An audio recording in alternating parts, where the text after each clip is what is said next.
Carilah Tuhan. Bacaan diinspirasi dari Injil Suci menurut Lukas bab 19 ayat 1 sampai dengan 10. Yesus masuk dan melintasi kota Yeriko. Di situ ada seseorang bernama Sakeus, kepala pemungut cukai, dan ia orang yang kaya. Ia berusaha untuk melihat siapakah Yesus itu, tetapi ia tidak berhasil oleh karena orang banyak, sebab badannya pendek. Ia pun berlari mendahului orang banyak, lalu memanjat pohon ara untuk melihat Yesus yang akan lewat di situ. Ketika Yesus sampai ke tempat itu, ia melihat ke atas dan berkata kepadanya, "Sakeus, segeralah turun, sebab hari ini aku harus menumpang di rumahmu." Sakeus pun segera turun dan menerima Yesus dengan sukacita. Melihat hal itu, semua orang mulai bersungut-sungut. Katanya, ia menumpang di rumah orang berdosa. Namun Sakeus berdiri dan berkata kepada Tuhan, "Tuhan, lihatlah, setengah dari milikku akan kuberikan kepada orang miskin. Dan sekiranya ada sesuatu yang kuperas dari seseorang, akan kukembalikan 4 kali lipat." Kata Yesus kepadanya, "Hari ini telah terjadi keselamatan pada rumah ini, karena orang ini pun anak Abraham. Sebab Anak Manusia datang untuk mencari dan menyelamatkan yang hilang." Demikianlah sabda Tuhan. Terpujilah Kristus. Injil hari ini menceritakan keinginan Sakeus yang begitu besar untuk melihat siapakah Yesus. Sakeus adalah kepala pemungut cukai yang kaya raya, namun dianggap sebagai pendosa dan pengkhianat karena bekerja pada pemerintah Roma penjajah bangsa Yahudi. Banyaknya orang dan pendeknya badan tidak menjadi halangan bagi Sakeus. Akhirnya, Sakeus bisa melihat Yesus setelah berlari mendahului orang banyak dan memanjat pohon.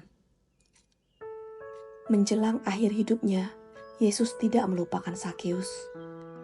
Dalam perjalanannya ke Yerusalem melalui Yeriko, Yesus menemui dan menyapa Sakeus dengan penuh kasih dan memanggil namanya secara pribadi. Aku membayangkan perasaan Sakeus saat itu. Dia semula hanya ingin melihat Yesus, tapi malah disapa.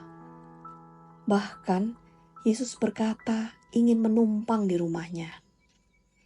Mungkin pertama kalinya Sakeus merasa diwongke atau diorangkan. Perjuangan Sakeus sekedar untuk melihat berkembang menjadi pertobatan atau metanoia. Sakeus berjumpa secara pribadi dengan Yesus hingga memanggil Yesus Tuhan. Dan penuh sukacita Sakeus berjanji menyerahkan setengah dari miliknya kepada orang miskin. Beberapa tahun lalu, aku mengikuti latihan rohani. Kami diminta berdoa 25 menit setiap hari selama 2 minggu. Dan 40 menit di 3 minggu berikutnya.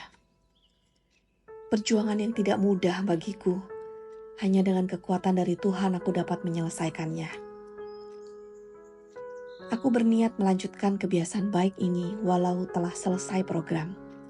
Namun aku gagal. Aku kembali pada kebiasaan lama, tidak membangun relasi dengan Tuhan setiap hari.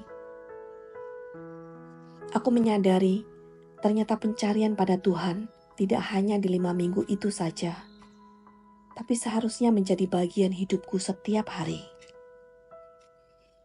Aku bersyukur sekarang bisa merindukan bersaat teduh bersama Tuhan. Setelah mengantar anak sekolah, jika tidak mengikuti misa pagi, aku ke ruang adorasi, bercakap dengan Tuhan, membaca kitab suci, membuat jurnal, terkadang meditasi.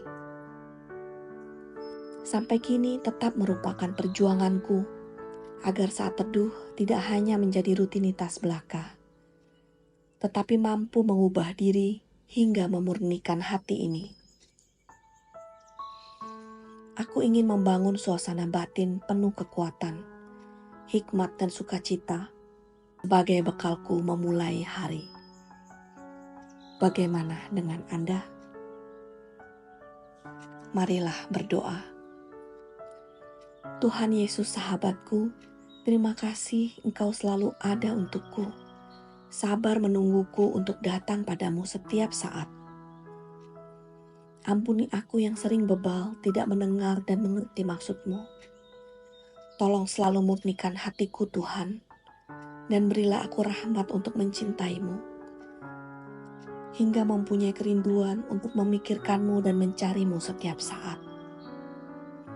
Semua doa ini kupanjatkan melalui Tuhan Yesus Kristus, Juru Selamatku, kini dan sepanjang segala masa. Amin.